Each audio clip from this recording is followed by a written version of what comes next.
ان الحمد للہ بے شک تمام تعریف اکیلے اللہ وحدہ لا شریک کے لیے سزاوار ہے۔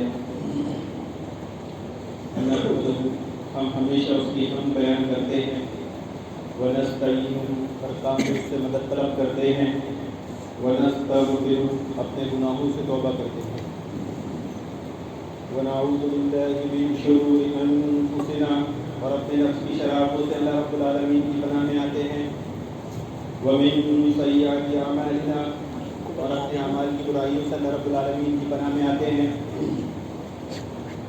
من یهده اللہ فلا مضل له اور اس بات پہ یقین رکھتے ہیں کہ اللہ رب العالمین جسے ہدایت دینا چاہے اسے کوئی گمراہ نہیں کر سکتا، ومن یضلل فلا ہادی له اور اس بات پہ یقین رکھتے ہیں کہ اللہ رب العالمین جسے اپنے در سے دھکار دے اس کی کوئی رہبری نہیں کر سکتا، واشهد ان لا الہ الا اللہ وحدہ لا شریک له اور میں گواہی دیتا ہوں کہ معبود برحق صرف ایک اکیلا اللہ رب العالمین ہے، وہ اکیلا ہے، اس کا کوئی شریک نہیں، واشهد ان محمدا عبدہ ورسولہ اور میں گواہی دیتا ہوں کہ محمد رسول اللہ صلی اللہ علیہ وسلم اللہ تعالیٰ کے خاص بندہ اور آخری رسول ہے۔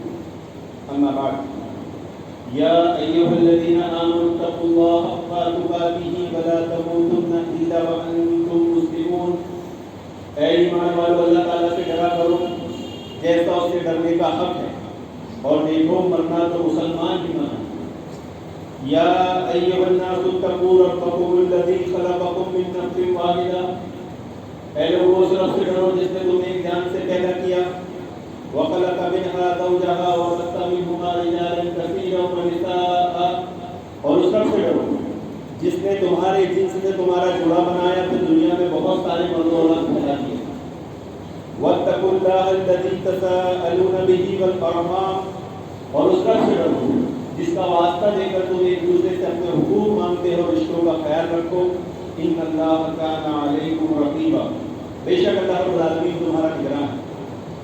یا ایھا الذین آمنوا اتقوا اللہ وقولوا قولا سدیدا، اے ایمان والو اللہ تعالیٰ سے ڈرا کرو اور بات سیدھی کہا کرو، یصلح لکم اعمالکم ویغفر لکم ذنوبکم اللہ رب العالمین تمہارے اعمال درست کر دے گا، تمہارے گناہوں سے درگزر کرے گا، ومن یطع اللہ ورسولہ فقد فاز فوزا عظیما اور جس نے اللہ اور اس کے رسول کی فرمانبرداری کی اس نے یقیناً بڑی کامیابی حاصل کی۔ اما بعد فإن خیر الحدیث کتاب اللہ اور سب سے بہترین حدیث اللہ کی کتاب ہے، وخیر الہدی ہدی محمد صلی اللہ علیہ وسلم اور سب سے بہترین طریقہ محمد رسول اللہ صلی اللہ علیہ وسلم کا طریقہ ہے، وشر الامور محدثاتها وكل محدثۃ بدعۃ اور سب سے بدترین طریقہ وہ ہے جو دین میں اپنی طرف سے نکالا جائے اور وہ بدعت، وكل بدعۃ ضلالۃ وكل ضلالۃ فی النار اور ہر بدعت گمراہی اور گمراہی کا ٹھکانہ جہنم۔ اما بعد اللهم انی اسألک علما نافعا ورزقا طیبا وعملا متقبلا، الہی نفع بخش علم، حلال روزی، تیری بارگاہ میں قبول ہونے والا عمل عطا فرما۔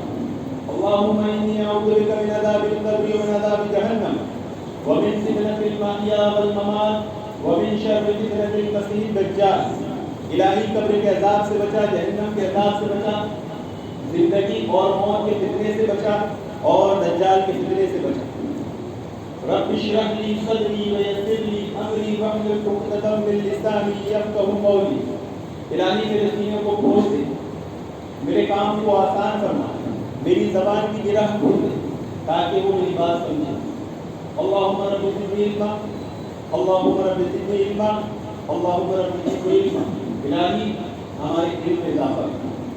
رب یسر ولا تعسر وتمم بالخیر، الہی آسانی کرنا مشکل نہ کرنا اور جو کام ہم نے شروع کیا ہے اس کا خاتمہ بالخیر کرنا، آمین یا رب العالمین۔ ان المسلمین والمسلمات، مسلمان مرد اور مسلمان عورتیں، والمؤمنین والمؤمنات، مومن مرد اور مومن عورتیں، والقانتین والقانتات، پرہیزگار مرد اور پرہیزگار عورتیں، والصادقین والصادقات، سچ بولنے والے مرد اور سچ بولنے والی عورتیں، والصابرین والصابرات، صبر کرنے والے مرد اور صبر کرنے والی عورتیں، والخاشعین والخاشعات، عاجزی کرنے والے مرد اور عاجزی کرنے والی عورتیں، والمتصدقین والمتصدقات، صدقہ کرنے والے مرد اور صدقہ کرنے والی عورتیں، والصائمین والصائمات، روزہ رکھنے والے مرد اور روزہ رکھنے والی عورتیں، والحافظین فروجہم والحافظات، اور اپنی شرمگاہوں کی حفاظت کرنے والے مرد اور اپنی شرمگاہوں کی حفاظت کرنے والی عورتیں، والذاکرین اللہ کثیرا والذاکرات اعد اللہ لہم مغفرۃ واجرا عظیما، اور کثرت سے اللہ رب العالمین کا ذکر کرنے والے مرد اور کثرت سے اللہ رب العالمین کا ذکر کرنے والی عورتوں کے لیے بخشش اور بڑا اجر تیار ہے۔ اللہ رب العالمین سے دعا ہے کہ اللہ رب العالمین یہاں موجود تمام لوگ اور جو موجود نہیں ہیں اور تمام امت مسلمہ کو ان 10 خصوصیات اور صفت پر عمل کرنے کے لیے توفیق عطا فرمائے، تاکہ ہم تمام ہی حضرات اللہ رب العالمین کے اجر و ثواب کے مستحق بن جائے، اس کی بخشش کے حقدار بن جائے۔ حاضرین جمعہ، میرے دینی اسلامی بھائیوں، آج کے خطاب کا عنوان معاشی تعاون کی اہمیت۔ معاشی تعاون کی اہمیت کیوں؟ اس لیے کہ معاشی تعاون کی اہمیت اور ضرورت ہر قوم کو ہر زمانے ہر وقت میں رہی ہے۔ اقوام کی بقا اور ان کی ترقی اور کامیابی کا پیش خیمہ ہے۔ خاص طور سے فتنوں کے زمانے میں، آزمائش کے زمانے میں معاشی تعاون کرنا ہی نہیں بلکہ معاشی تعاون منظم طریقے سے کرنا اس قوم کے ہر فرد، ہر رہبر، ہر قائد، ہر لیڈر، ہر ذمہ دار کی اولین ذمہ داری بن جاتی ہے۔ اور جبکہ ہم الحمدللہ مسلمان ہیں اور مسلمان کی زندگی بے مقصد نہیں بلکہ با مقصد زندگی ہوتی ہے۔ قال شیخ الامام الحافظ ابو عبداللہ محمد بن اسماعیل بن ابراہیم بن مغیرہ البخاری رحمہ اللہ قال حدثنا ابو نعیم قال حدثنا زكريا عن عامر قال سمعته يقول سمعت النعمان بن بشير يقول قال رسول الله صلى الله عليه وسلم ترى المؤمنين في تراحمهم وتودهم وتعاطفهم كمثل الجسد إذا استشفى عضوا تداعى له سائر الجسد بالسهر والحمى، رواه البخاری کی کتاب الادب۔ اللہ کے نبی صلی اللہ علیہ وسلم نے فرمایا کہ مومنین کی آپس میں ایک دوسرے سے محبت اور رحم دلی کرنے کی مثال ایسی ہے جیسے ایک جسم کی مانند ہو۔ جس طرح جسم میں کوئی تکلیف ہو یا اسے بخار آ جاتا ہے تو پورا جسم رات بھر جاگتا ہے، ایسی مومنین کی آپس میں مثال ہے۔ معاشی تعاون کی اہمیت کیوں؟ کیونکہ معاشی تعاون محترم حاضرین خیر اور بھلائی کے کام کے ساتھ ساتھ ایک عظیم سوچ اور فکر کی عکاسی کرتا ہے اور مومنین کے اور مسلمانوں کے با اخلاق با کردار ہونے کی ترجمانی کرتا ہے۔ خیر اور بھلائی کا کام، خیر اور بھلائی کا انجام اچھا ہوتا ہے۔ جو شخص اسی کے ساتھ احسان کرتا ہے سب سے پہلے وہ خود اس احسان سے مستفید ہوتا ہے۔ اس کا دل، اس کا دماغ، اس کا ضمیر راحت، سکون، اطمینان محسوس کرتا ہے۔ لہذا جب کبھی آپ کو کوئی رنج اور غم والی بات پیش آ جائے تو آپ کسی کے ساتھ کوئی نیکی کر دیجیے، آپ کسی کے ساتھ کوئی احسان کر دیجیے، راحت، سکون، اطمینان آپ کو حاصل ہوگا۔ کسی محروم کو دیکھیں تو اسے دے دیں، کسی مظلوم کو دیکھیں تو اس کی مدد کر دیں، کسی مصیبت زدہ کو دیکھیں تو اس کو مصیبت سے نکال دیں۔ کسی بھوکے کو دیکھے تو اسے کھلا دیں اور کسی بیمار کو دیکھے تو اس کی عیادت کریں. خوش بختی آپ پر چھا جائے گی. خیر اور بھلائی کا کام ایک خوشبو کی مانند ہے. اس کا لانے والا، اس کا بیچنے والا، اس کا خریدنے والا ہر ایک اس سے مستفید ہوتا ہے. نفسیاتی بھلائیاں وہ بابرکت جڑی بوٹیاں ہیں جو نیکوکاروں کے دواخانے میں استعمال ہوتی ہیں. حسن اخلاق کے بھوکوں پر اپنی مسکراہٹیں لٹا دینا دنیا اخلاقیات میں صدقہ جاریہ شمار کیا جاتا ہے. اور اپنے بھائی کے ساتھ خندہ پیشانی کے ساتھ ملنا بھی صدقہ ہے. چہرے کی باسی، چہرے کی تاریکی دوسروں کے خلاف اعلان جنگ، اس کے نتائج کا علم علامہ الغیوب کے سوا کسی کو نہیں. ایک طوائف ہے، پیاس سے مر رہے کتے کو ایک گھونٹ پانی پلاتی اور وہ جنت کی مستحق بن گئی. کیوں؟ کیونکہ مالک کے دو جہاں غفور و رحیم، وہ محسن ہے، احسان کو پسند کرتا ہے، وہ غنی ہے، وہ حمید ہے. لہذا ایسے لوگ جن پر بدبختی اور خوف طاری ہے انہیں نیکیوں اور بھلائیوں کے باغوں کی طرف آنا چاہیے. لوگوں کی مدد، غمگساری اور خدمت کرنی چاہیے. خوشبختی مکمل طور پر حاصل ہو جائے گی محترمہ. کیوں؟ کیونکہ ہم یا آپ یہ عمل صرف اس مالک کے دو جہاں کی رضا کے لیے کریں گے. تو ظاہر سی بات ہے جب اس کی رضا کے لیے عمل ہوگا تو وہ ہم سے راضی ہوگا، اور یقیناً وہ ہم سے راضی ہوگا تو ہم خوش ہوں.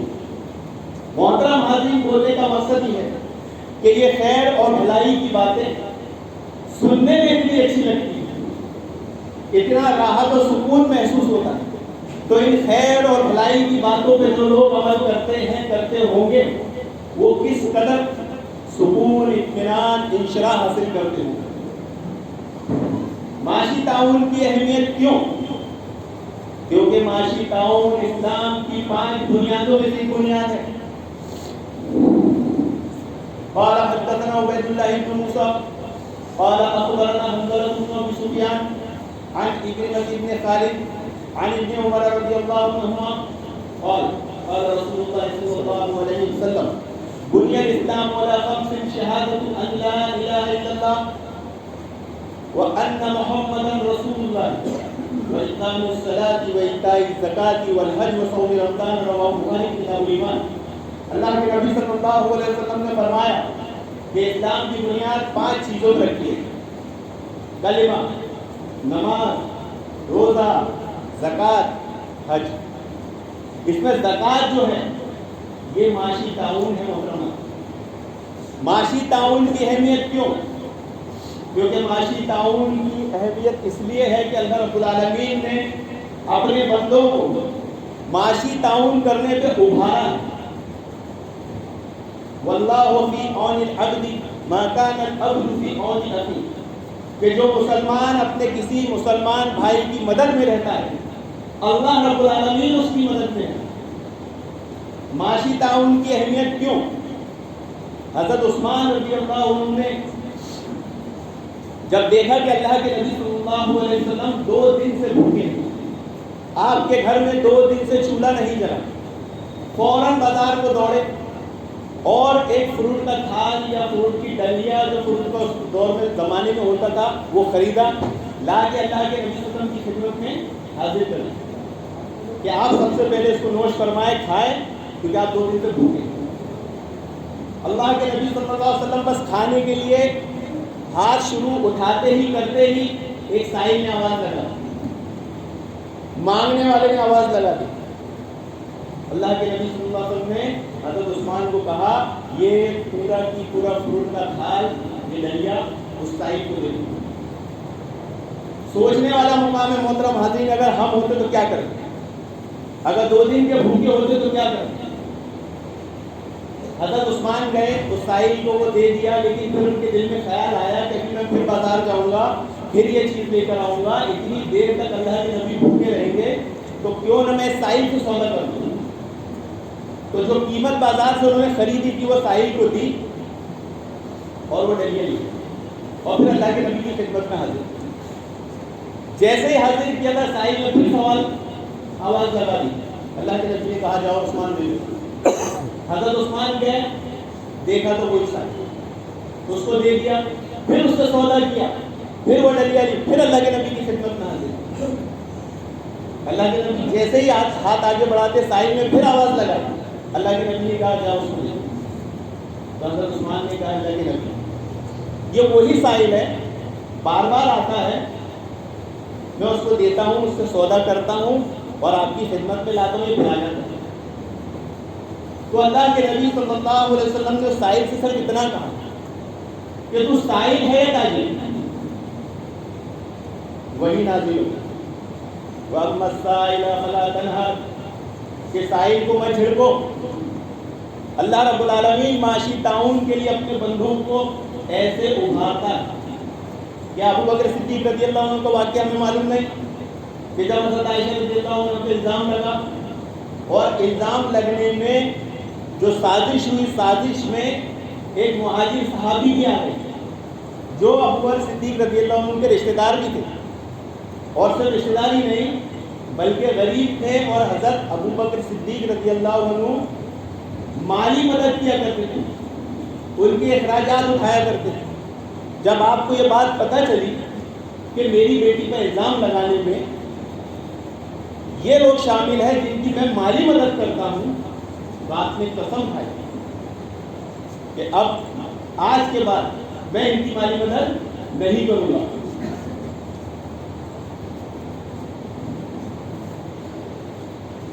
فوراً وہی نازل ہوئی الا تحبون ان یغفر اللہ لکم واللہ غفور رحیم۔ صرف ابو بکر صدیق رضی اللہ عنہ نے دل میں یہ عہد کیا، قسم کھائی کہ آج کے بعد میری بیٹی پہ الزام لگانے میں یہ شامل ہے، اس لیے میں ان کی مالی مدد نہیں کروں گا، ان کو تعاون نہیں دوں گا۔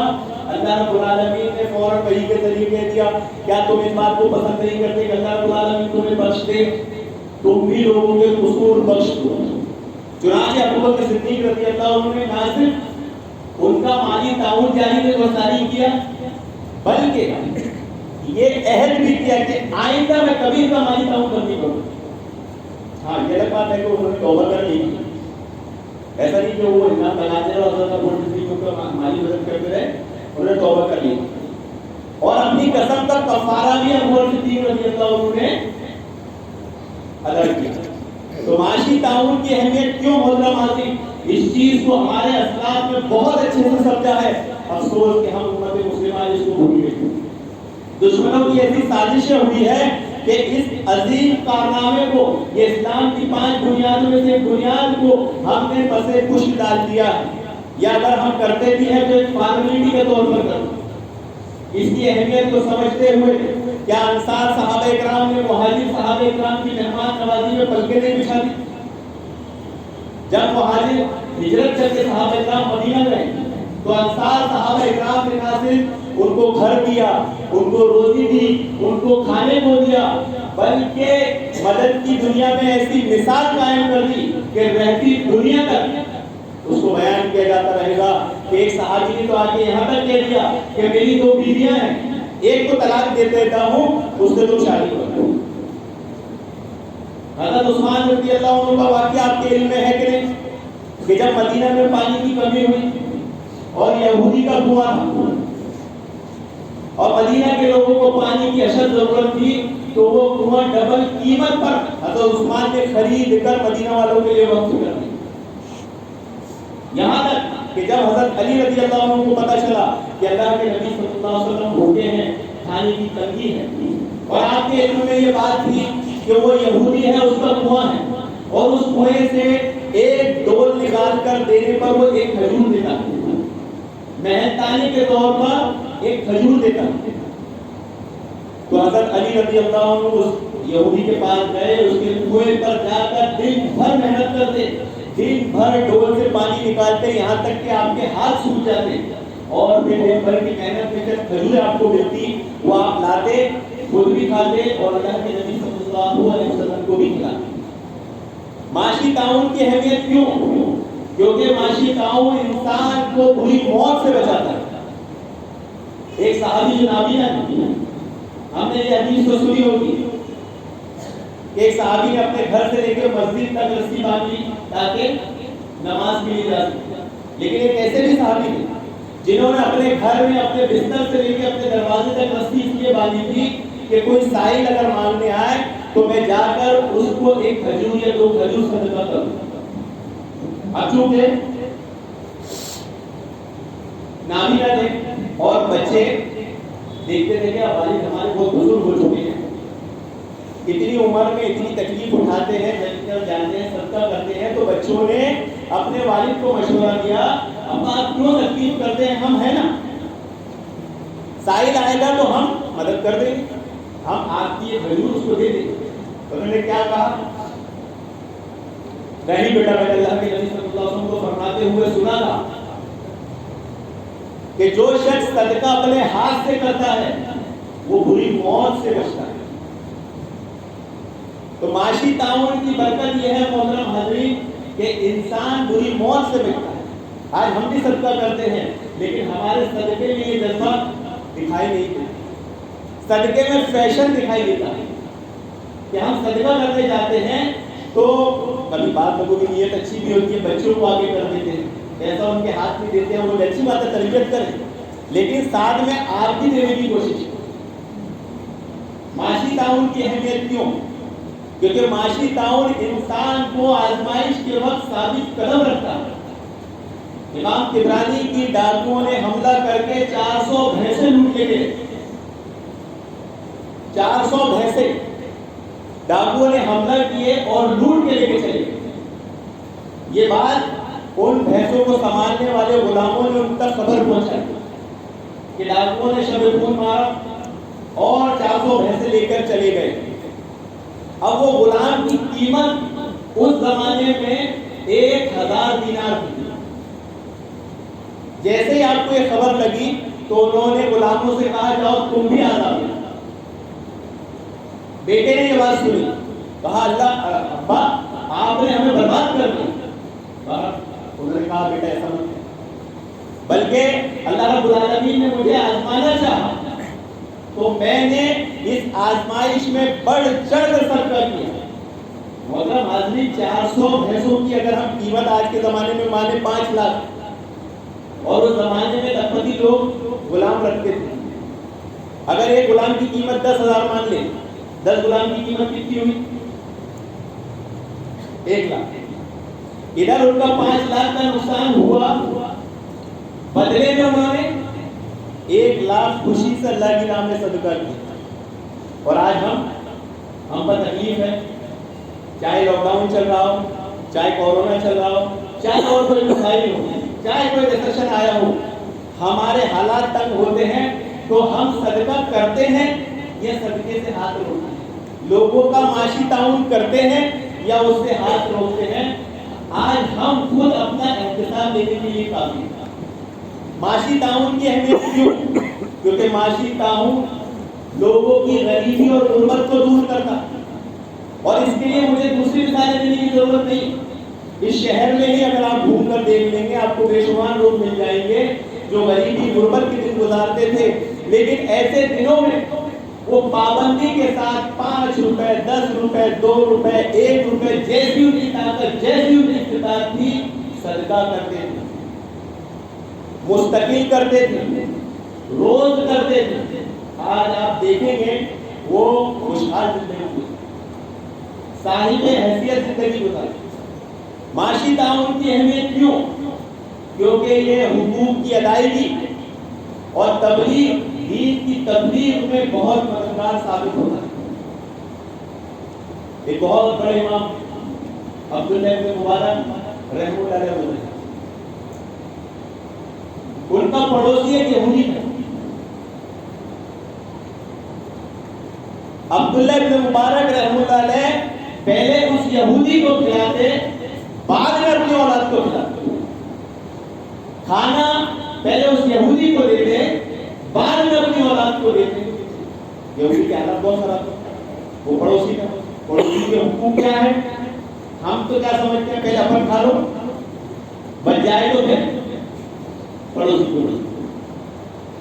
اب یہودی کے حالات سدھرے نہیں, تو یہودی نے سوچا کہ میں اس گھر کو بیچ دیتا ہوں. جب اس گھر کو ہم نے سودا لگایا, ایک پارٹی آئی, پارٹی نے پوچھی کیا قیمت ہے اس گھر کی؟ کہا 2000 روپے.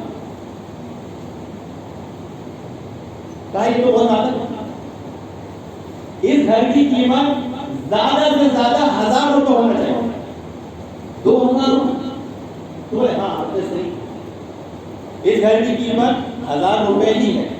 1000 روپے تو اس لیے کہ اس کے پڑوسی عبداللہ بن مبارک ہے.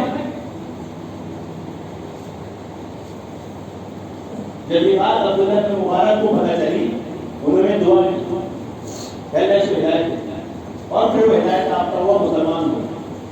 یہ تھے ہمارے اصل, یہ ہے معاشی تعاون کی برکت.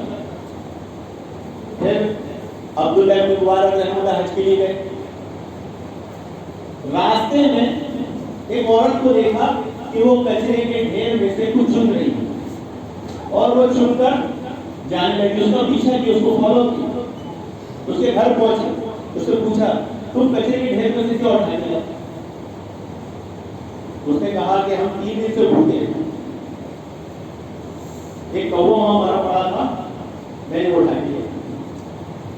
عبداللہ بن مبارک نے اپنا پورا مال جو حج کے لیے ساتھ میں باندھا تھا وہ سب اس کو دے دیا اور واپس لوٹا. رات میں خواب میں کیا دیکھتے معلوم, کہ کوئی پکارنے والا پکار ہے کہ حج قبول ہوا, کوششیں کامیاب ہوئی. معاشی تعاون کی اہمیت کیا؟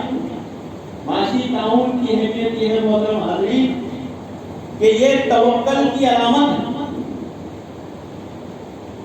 ایک بندہ, ایک اعرابی, ایک عرب کا بندہ بہت بھوکا گیا تھا, حالت بہت خراب تھی, سخت, اتنا پریشان تھا وہ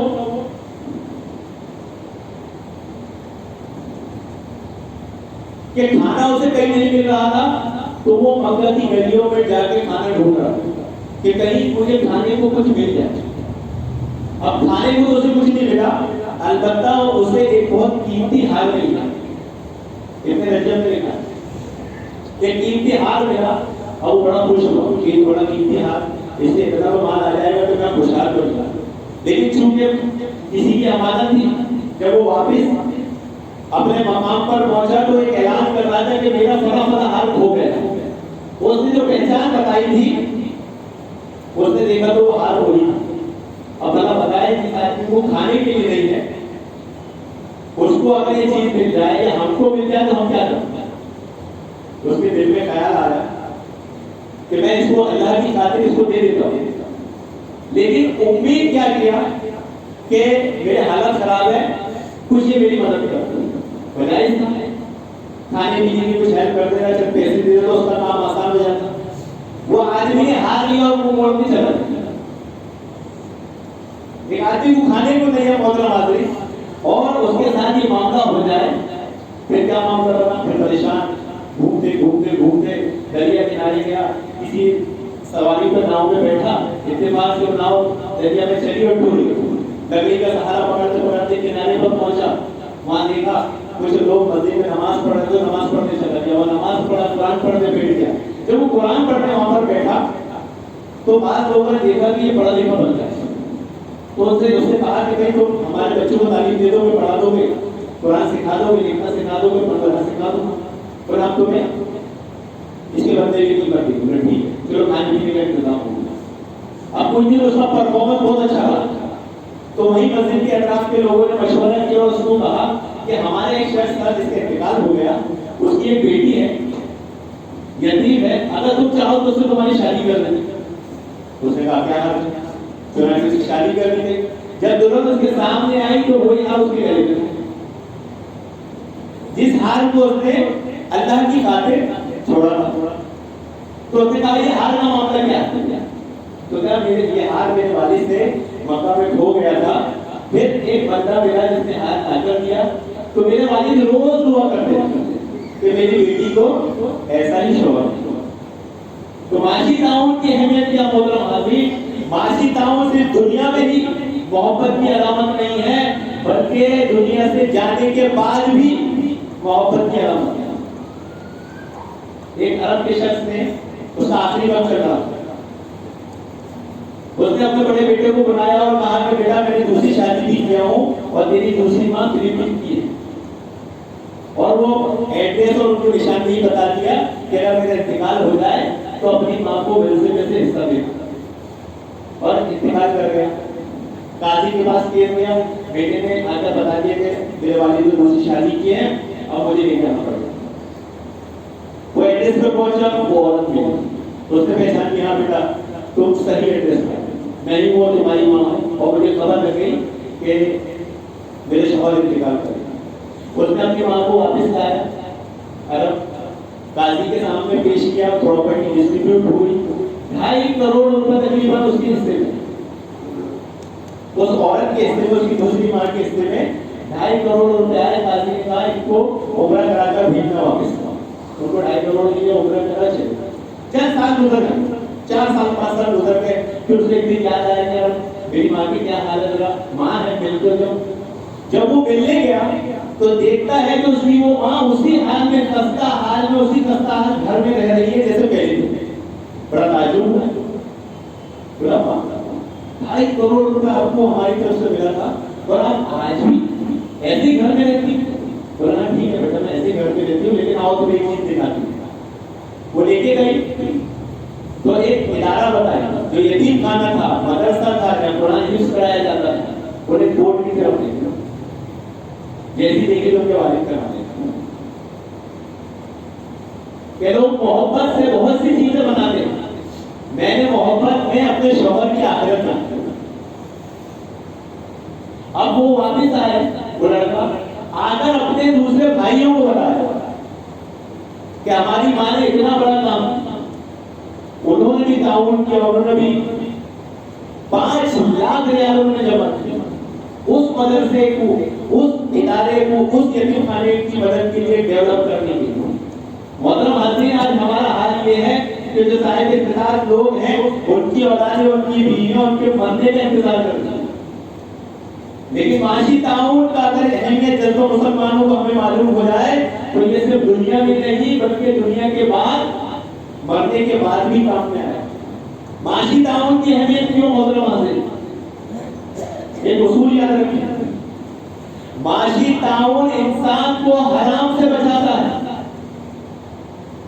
جس معاشرے میں معاشی تعاون کا سسٹم، نظام نہیں ہوتا وہاں لوگ غلط کام، حرام کام کرنے میں ملوث ہو جاتے ہیں، ہو رہے ہیں، ہوتے ہیں اور ہوں گے.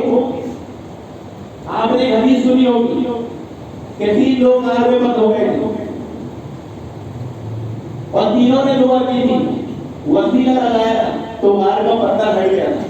اس میں سے ایک شخص نے جو وسیلہ لگایا تھا وہ کیا تھا کہ میں اپنے رشتے دار کی ایک بیٹی سے زنا کرنے کی نیت ہو گئی تھی، غلط کام کرنا چاہتا تھا، لیکن آخر میں اللہ تعالیٰ کا دل میں ڈر آیا اور میں اس کام سے رک گیا. اس نیکی کے بدلے اللہ تعالیٰ اس پتھر کو ہٹا دو، پتھر ہٹ گیا.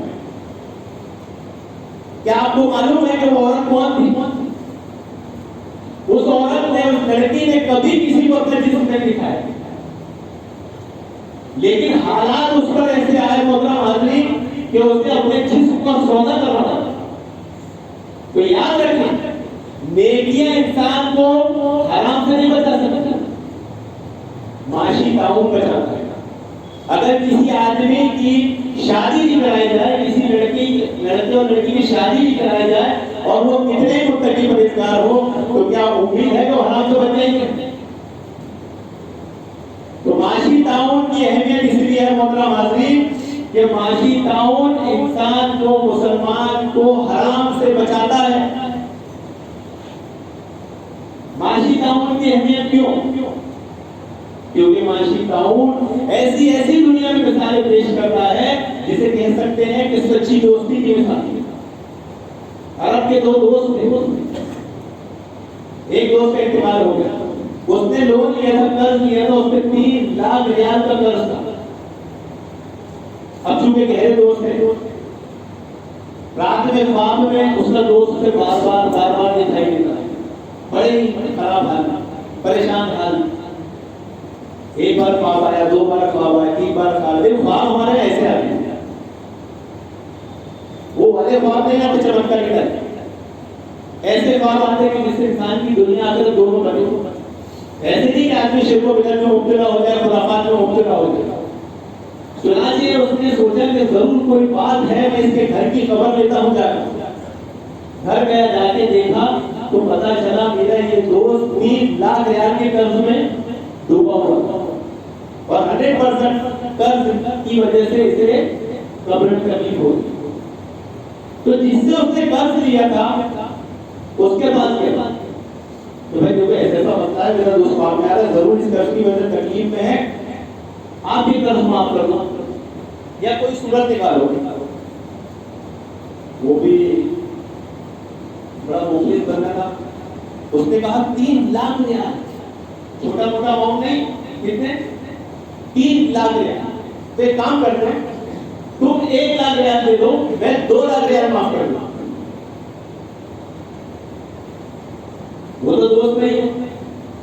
3 لاکھ ریال میں سے میں 2 لاکھ معاف کر دیتا ہوں، تم 1 لاکھ ریال دے دو. اب چونکہ یہ غیرت والی بات تھی، ایک دوست کو کیا وہ پڑھایا تھا، اس نے اتنا احسان کیا، میں نہیں کر سکتا.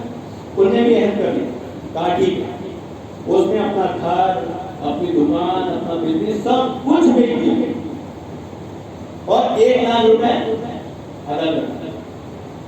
اب چونکہ بازار میں اس کی دکان تھی، اب وہ اپنا دھندا فٹ پاتھ پہ لگانے لگا. ایک آدمی کی دکان بازار میں ہو اور فٹ پاتھ پہ دھندا لگائے تو بازار میں بات پھیل جاتی ہے کہ بڑا اچھا بڑا بزنس مین تھا، ان کی دکان تھی، ان کا بزنس تھا، روڈ پہ کیسے آ گیا. تو کسی نے بتایا کہ بھائی اپنے دوست کے لیے انہوں نے اتنی بڑی قربانی دی ہے. اس کی دکان کے سامنے آ کے ایک ٹرک رکتا ہے، ایک شخص اترتا ہے اور کہتا ہے کہ یہ 2 دکانیں جو ہیں ہماری تھی، ایک تمہاری، اور یہ ٹرک بھر کے مال بھی تمہارا. کیوں؟ کیونکہ تم نے اپنے دوست کی ایسی مدد کی ہے، تو مسلمان ہونے کے ناطے ہماری بھی ذمہ داری ہے کہ ہم تمہاری ایسی مدد کریں. یہ ہے محترم حاضرین معاشی تعاون کی برکت، معاشی تعاون کی اہمیت، جو آج ہمارے معاشرے سماج سے دیکھنے کو نہیں ملتی. پھر بھی ہم شکایت کرتے ہیں کہ ہم پریشان ہیں. ہاں، معاشی تعاون کرنے کے لیے، معاشی تعاون کرتے وقت چند چیزوں کا خیال رکھنا بہت ضروری ہے. سب سے پہلی چیز محترم حاضرین کہ آج کل ہم معاشی تعاون کرتے ہیں، صدقہ خیرات کرتے ہیں، ایک چیز معاشرے میں عام پائی جاتی ہے، اور یہ غریب مسکین فقراء بھی کہتے ہیں کہ غریب کو دے دو، غریب کی دعا لگے گی. یا ہم اس نیت سے دیتے ہیں کہ ہمیں کیا ہوگا، غریب کی دعا ملے گی. یہ تصور غلط ہے محترم، یہ سوچ غلط ہے. ہمیں معاشی تعاون کرتے وقت، صدقہ کرتے وقت، کسی کی مدد کرتے وقت صرف اس بات کا خیال رکھنا ہے کہ یہ صرف اور صرف اللہ رب العالمین کی رضا کے لیے ہوگی. وَيُطْعِمُونَ الطَّعَامَ عَلَىٰ حُبِّهِ مِسْكِينًا وَيَتِيمًا وَأَسِيرًا، کہ ہم اللہ تعالیٰ کی خوشنودی کے لیے کھلاتے ہیں یتیموں کو، مسکینوں کو اور قیدیوں کو. آیت میں کتنوں کا ذکر ہے؟ یتیموں کا، مسکینوں کا اور قیدیوں کا. ذرا غور کریں، ہمارے معاشرے سماج میں ایسا کوئی نظام سسٹم ہے معاشی تعاون کا کہ قید میں بند جو قیدی ہیں ان کے کھانے پینے کا انتظام کرتے ہیں یا کرتے تھے؟ اللہ تعالیٰ کو قرآن میں واضح حکم دے رہا ہے، انما نطعمکم لوجہ اللہ لا نريد منکم جزاء ولا شکورا. اور کہتے ہیں کہ ہم تمہیں کھلاتے ہیں اللہ تعالیٰ کی رضا کی، تم سے کوئی بدلہ یا بخشش نہیں مانگتے، کوئی صلہ نہیں مانگتے. اِنَّا نَخَافُ مِن رَّبِّنَا يَوْمًا عَبُوسًا قَمْطَرِيرًا، اس نیت سے، اس ارادے سے، تاکہ اس دن کے عذاب سے بچ جائیں جو بہت سخت. کون سا عذاب؟ آخرت کا عذاب، قیامت کا عذاب. فوقاهم الله شر ذلك اليوم ولقاهم نضرة وسرورا. اللہ رب العالمین انہیں اس دن کے عذاب سے بچا لے گا اور انہیں سرور اور اطمینان دے گا. تو معاشی تعاون کرتے وقت، صدقہ کرتے وقت، خیرات کرتے وقت نیت ارادہ یہ نہیں ہونا چاہیے کہ وہ مجھے دعا دے گا اور میرا بگڑا ہوا کام بن جائے گا. نہیں، بلکہ یہ صرف اللہ کی رضا کے لیے، اللہ کی خوشی کے لیے. بلکہ نیت تو یہ ہونا چاہیے کہ اگر وہ مجھے دعا دے گا تو میں اس سے اچھی دعا اس کو دوں گا. معاشی تعاون کی اہمیت کیوں محترم حاضرین؟ کیونکہ آج اس بڑی نیکی پر بہت سارے لوگ ڈاکہ ڈالتے ہیں. مثال کے طور پر میں آپ کو ایک بات بتاؤں کہ مسجد کے باہر کچھ غریب مانگنے والے بیٹھے ہیں. آج ہمارا جو حال ہے، ہم نے کیا سمجھ کے رکھا ہے محترم کہ ہماری کوئی ذمہ داری ہے، یا تو جو ممبر پہ کھڑا ہے اس کو دینا ہے، یا جو مسجد کے گیٹ پہ کھڑا ہے اس کو دینا. اور اس مسجد کے درمیان جو لوگ بیٹھے ہیں ان کا کوئی حق ہی نہیں. بلکہ یہ سوچ بن چکی ہے کہ جب تک کوئی لپٹ کر نہیں مانگے گا ہم دیتے ہی نہیں. کیا یہ ہمارا طریقہ تھا؟ کیا یہ ہمارا اسلام کا طریقہ تھا؟ اب مجھے بتائیے، ایک آدمی جو اس مسجد میں بیٹھا ہے، اسے دوائی کی کسی چیز کی ضرورت ہے، 100 50 500 2000 1000 کی کسی کو ضرورت ہے، اور آپ نکل کے اس کے سامنے فقیر کو، مسکین کو، یتیم کو، جو وہ حقدار نہیں ہے، وہ بزنس مین ہے. آج مانگنا ایک تجارت بن گیا ہے. سائل اس زمانے کی نہیں ہے. آج کے سائل ایسے ہیں جو تاجر بن چکے ہیں، بزنس مین بن چکے ہیں. اس کے سامنے آپ 10 روپے 20 روپے 50 روپے 100 روپے غریبوں کو دیں گے تو وہ جو اس کو دوائی دارو جو تکلیف میں ضرورت ہے اس کے دل میں کیا تھی. تو ایک ایسا سسٹم، ایک ایسا نظام ہمیں ہونا چاہیے، ہمارے پاس ہونا چاہیے کہ ہم اس چیز کا خیال رکھیں کہ ہمارے اطراف میں جو لوگ ہیں انہیں کیا ضرورت ہے. ہاں، اس کے طریقے بہت سارے ہیں. ایک بھائی کہہ سکتا ہے کہ بھائی ہم تو 1 روپے دیتے، کیا وہ 1 روپے لیں گے؟ یا 5 روپے دیتے کہ ہم 5 روپے لیں گے؟ تو ہم اس کا طریقہ نکال سکتے ہیں کہ سب مل کر یا گھر میں ڈبہ رکھ کر اس میں جمع کر ایک مشت رقم ان کی مدد کی جا سکتی ہے. مجھے ایک مثال کے طور پر بات کو سمجھانے دیجیے کہ یہاں پر بہت سارے لوگ بیٹھے ہیں جو بزنس مین ہیں، تاجر ہیں، دکاندار ہیں. بعض ایسے ہیں جو بدن توڑ محنت کرتے ہیں اور بعض ایسے ہیں جو گیٹ پہ بیٹھ کے مانگتے ہیں. اگر اس مانگنے والے کو میں بھی 1 لاکھ روپے دے دوں، کیا وہ دوسرے دن مانگنا چھوڑ دے گا؟ نہیں، بلکہ وہ 1 لاکھ روپے کو ٹھکانے لگا کے دوسرے دن مانگنے آئے گا. اور اس مسجد میں بیٹھے ہوئے کسی ضرورت والا آدمی کو یا بزنس مین کو جس کا بزنس کمزور چل رہا ہے، اس کے پاس اسباب نہیں، اس کو 1 لاکھ روپے دوں گا تو وہ اس 1 لاکھ روپے سے اپنے بزنس کو بہت اچھے سے ڈیولپ کرے گا اور اچھے سے محنت کرے گا. اور یہ ہونا چاہیے. ہمارے معاشرے سماج میں یہ سوچ اور فکر ہمارے پاس ہونا چاہیے کہ ہم دیکھیں کہ کون سا بھائی ہمارا کس چیز کے دھندا بزنس تجارت کرتا ہے، ہم اس کو بزنس تجارت دیں. ہم دیتے ہیں اس کا حق اٹھا کر اس کو دے دیتے ہیں، اس کا حق اٹھا کر کسی اور کو دے دیتے ہیں. بولنے کا مقصد یہ ہے کہ اس فیلڈ میں بزنس ہوتا ہے سائی بہت کم میں نہیں. مثال کے طور پر بات میں آپ کو سمجھاؤں گا کہ کسی آدمی کا کام دھندا اگر اچھا نہیں چل رہا ہے، اس کے حالات کم ہیں اور وہ یہ دیکھتا ہے کہ مانگنے والے کو تو 10,000 مل جا رہا ہے، 15,000 مل جا رہا ہے، 25,000 مل جا رہا ہے اور میں محنت کر رہا ہوں، مجھے 500 نہیں مل رہا، تو وہ کام کرے گا یا پھر وہ مانگنے کا کوئی طریقہ ڈھونڈے گا؟ ظاہر سی بات ہے، اس کے گھر میں جب تکلیف آئے گی، اس کے بچے بھوکے رہیں گے، اس کے ماں باپ، اس کے بچے بیمار رہیں گے، وہ بیمار رہے گا تو وہ اس کے علاج کے لیے، ان کے کھانے پینے کے لیے کیا کرے گا؟ ضرور میں نے جو بات بتایا کہ معاشی تعاون نہیں ہوگا تو انسان آرام سے بچ نہیں سکتا. وہ یہ ساری چیزیں کرے گا. ایسے ایک واقعہ سننے میں آیا کہ ایک بندہ بائک سے اپنے جا رہا تھا، راستے میں بندے نے اسے لفٹ مانگی، کہا میرے والد کا انتقال ہو گیا، مجھے وہاں تک چھوڑ دو. اس نے فوراً لفٹ دے دی. راستے میں کہا کہ میں بہت غریب ہوں، میرے والد کا انتقال ہوا ہے، دفن لگے گا، کوئی مدد کر دو. اس نے مدد بھی کر دی. 3-4 مہینے بعد جب پھر اس کا جانا ہوا، محترم حاضرین، وہ بندہ پھر مانگتے ہوئے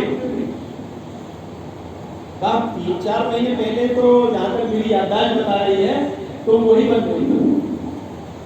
تو ایسے حالات ہو گئے ہیں محترم حاضرین کہ روز کسی نہ کسی کا کوئی والد پڑ جاتا ہے.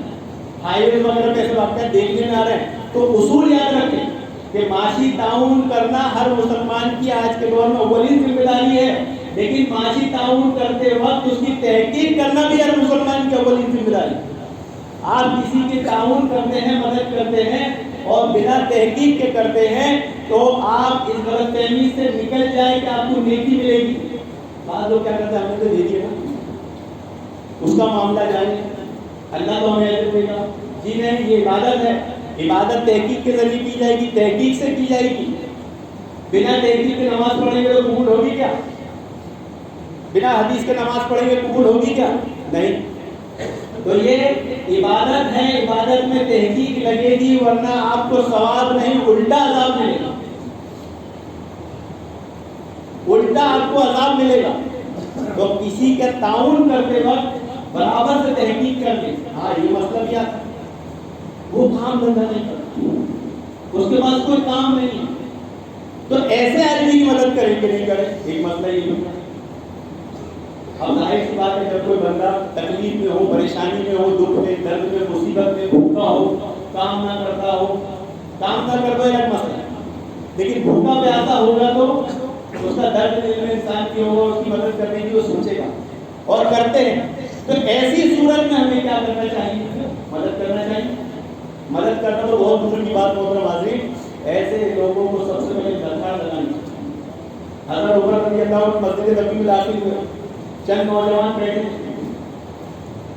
ان نوجوانوں کو مسجد سے بھگا دیا، نکلو یہاں سے اور جاؤ کوئی کام دھندا کرو۔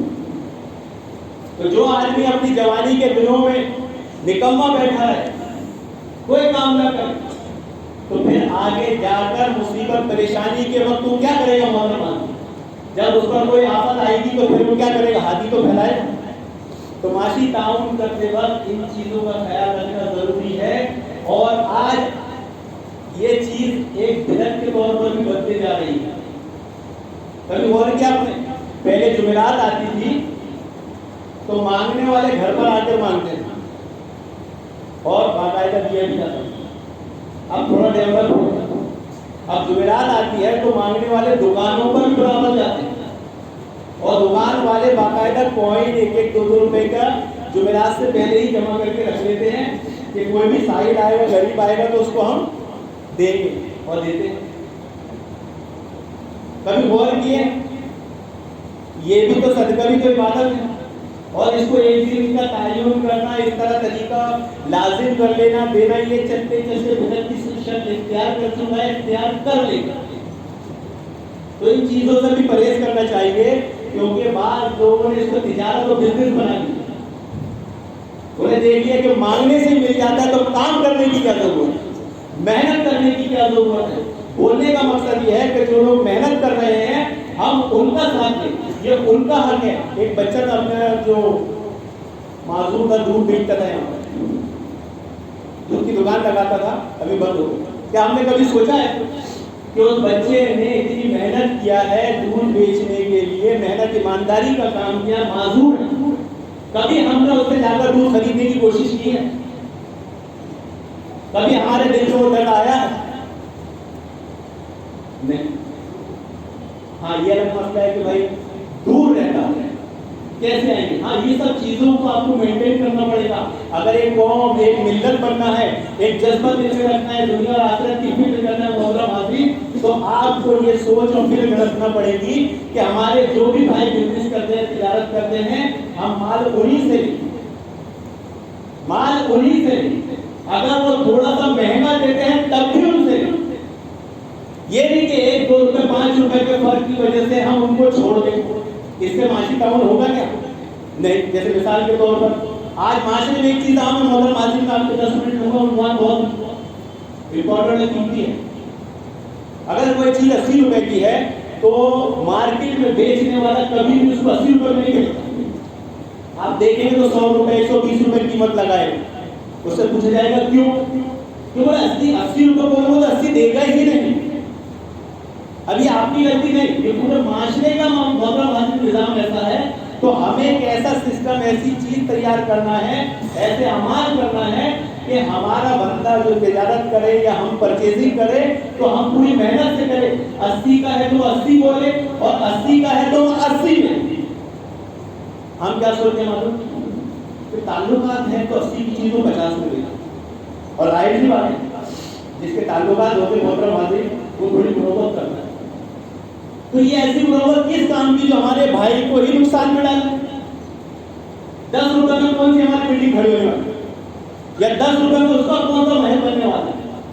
لیکن اگر جو قیمت اس نے لگایا ہے وہی قیمت ہم اس کو دیں اور بول کر دیں نہیں کوئی کمی نہیں، تو آپ دیکھیں آگے کے تاثرات، آگے کے حالات کیسے وہ ایمانداری محنت سے بزنس کرے گا.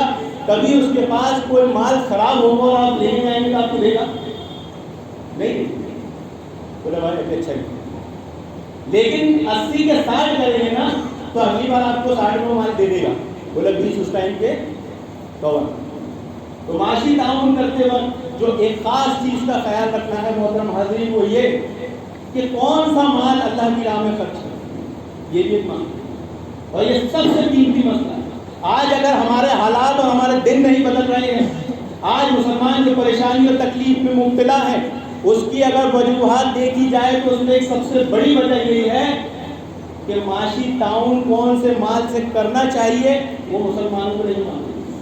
مثال کے طور پر اس مسجد کے تعاون ہوتا ہے اور ابھی ہوگا، اور ہم میں سے بے شمار لوگ یا سبھی لوگ اس مسجد کے تعاون میں تعاون کریں گے. تو جب پرس کھلے گا تو پرس میں جو سب سے قیمتی چیز ہوتی ہے 2000 کا نوٹ، اس سے کم ہوتا ہے 500 کا، اس سے کم 200 کا، 100 کا، 50 کا، 20 کا، 10 کا. تو ڈلے گا کیا؟ ڈلتا کیا ہے؟ اور آج تک ہم ڈالتے کیا تھے؟ یا ہم اس مسجد کو نہیں باہر بھی کئی صدقہ خیرات کرتے ہیں تو ہماری سوچ کیا ہوتی ہے؟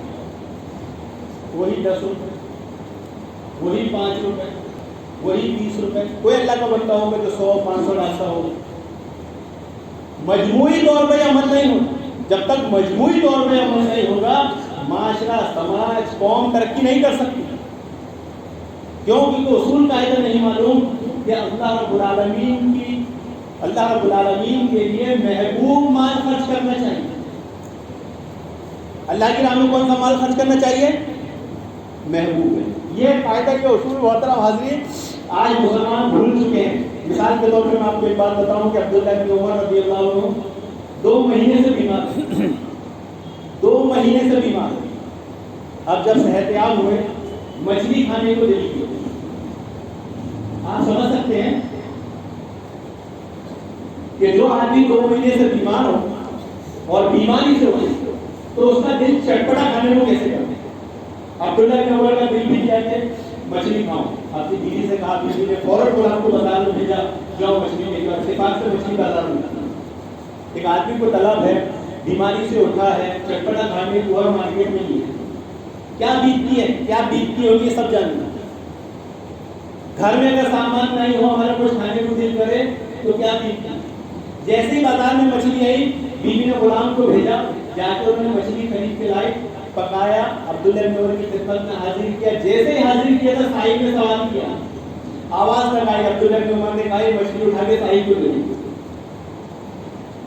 یہ مچھلی اٹھا کے صاحب کو دے دو. بیوی نے کہا آپ نے بڑی چاہ سے محبت سے بنائی، کیوں نہ اس مچھلی کی جو قیمت تھی جتنے میں یہ بنی ہے پک کر تیار ہوئی ہے یہ پوری قیمت ہم اس صاحب کو دے دیں اور آپ یہ مچھلی کھا لیں. عبداللہ بن عمر نے کہا نہیں، آج عبداللہ بن عمر یہ مچھلی ہی صاحب کو دے گا کیونکہ اللہ رب العالمین کی راہ میں محبوب چیز ہی خرچ کی جاتی ہے. کون سی چیز خرچ کی جاتی ہے؟ محبوب چیز. آج ہم مسلمان اللہ کی راہ میں محبوب چیز خرچ نہیں کرتے. آخری مثال کو سے اپنی بات کو ختم کروں گا. ابھی عید الفطر گئی ہے. عید الفطر میں یہاں کوئی ایسا بندہ نہیں ہوگا جس نے صدقۃ الفطر نہیں نکالا ہوگا. ہر آدمی نے نکالا ہوگا، لیکن مجموعی طور پر آپ دیکھیں گے اور پوچھیں گے کہ بھائی صدقۃ الفطر میں آپ نے کیا نکالا تو کیا کہے گا؟ گیہوں، چاول. جبکہ صدقۃ الفطر نکالنے کے لیے پنیر، کشمش، کھجور، گیہوں، چاول ہے، 4 چیزیں ہیں. تو آپ سب ہی صرف گیہوں اور چاول ہی کیوں نکالتے؟ کوئی کشمش کیوں نہیں نکالتا؟ کوئی پنیر کیوں نہیں نکالتا؟ کوئی کھجور کیوں نہیں نکالتا؟ یا ہم سب کیوں نہیں نکالتے؟ اب اگر دیکھا جائے پنیر 600 روپے کلو، اگر صدقۃ الفطر نکالیں گے 2.5 کلو تو 1500 روپے ایک آدمی کا بنے. کشمش 300 روپے کلو، اگر نکالنے جائیں گے 750 روپے ایک آدمی کا بنے. کھجور 200-300 سے جو اسٹارٹ ہے تو 2500 روپے کا. جو ہم افطاری میں کھاتے 300 روپے والی 200 روپے والی نکالنے جائیں گے تو ایک آدمی کا 500 روپے تو بنے گا. ایک آدمی اگر صدقۃ الفطر 500 روپے نکالے گا تو پوری جماعت کا کتنا صدقۃ الفطر ہو. لیکن ہم نکالتے کون سا ہے محترم حاضرین؟ وہ گیہوں 50 روپے والا، یہ چاول 50 روپے والا. تو اللہ رب العالمین کی راہ میں محبوب اور پاک چیز خرچ کی جاتی ہے، لیکن ہم خرچ کون سی چیز کر رہے ہیں محترم حاضرین؟ جو سب سے ہلکی ہو، جو سب سے سستی ہو، جو سب سے کم ہو. ہمارے پرس میں اتنے سارے نوٹ ہیں لیکن نکلے گا کیا؟ 10 روپے. تو ضرورت اس بات کی ہے کہ آج قوموں کو ترقی کرنا ہے، کامیابی حاصل کرنا ہے، باقی رہنا ہے. ایسے حالات جو چل رہے ہیں ابھی اور جو آنے والے ہیں، لاک ڈاؤن کے حالات اور کورونا کے حالات جو آپ دیکھ رہے ہیں، بتانے کی ضرورت نہیں ہے. ایسے حالات میں اگر سروائیو کرنا ہے، جینا ہے، یا لوگوں کی مدد اس طرح کے معاشی تعاون کے بغیر کیا ممکن ہوگا؟ ابھی ہم سب دیکھ چکے ہیں. بولنے کی ضرورت نہیں ہے، صرف احتساب لینے کی ضرورت ہے، غور و فکر کرنے کی ضرورت ہے، منظم طریقے سے عمل کرنے کی ضرورت ہے. ایک سسٹم بنا کر ہم عمل کرنے کی ضرورت ہے. اور ایسا نہیں ہے کہ سسٹم نہیں، الحمدللہ سسٹم ہے، جماعت ہے، جمعیت ہے، بس جڑنے کی ضرورت ہے اور جماعت کے ذریعے کام کرنے کی ضرورت ہے. اللہ رب العالمین سے دعا کہ اللہ رب العالمین ہم تمام حضرات کو معاشی تعاون کر دے اور معاشی تعاون کے ذریعے امت کو ترقی دینے میں توفیق عطا فرمائے. ہمارے علم کو ہمارے وبال میں کے پاس نہیں عمل کی توفیق عطا فرمائے. آمین یا رب العالمین.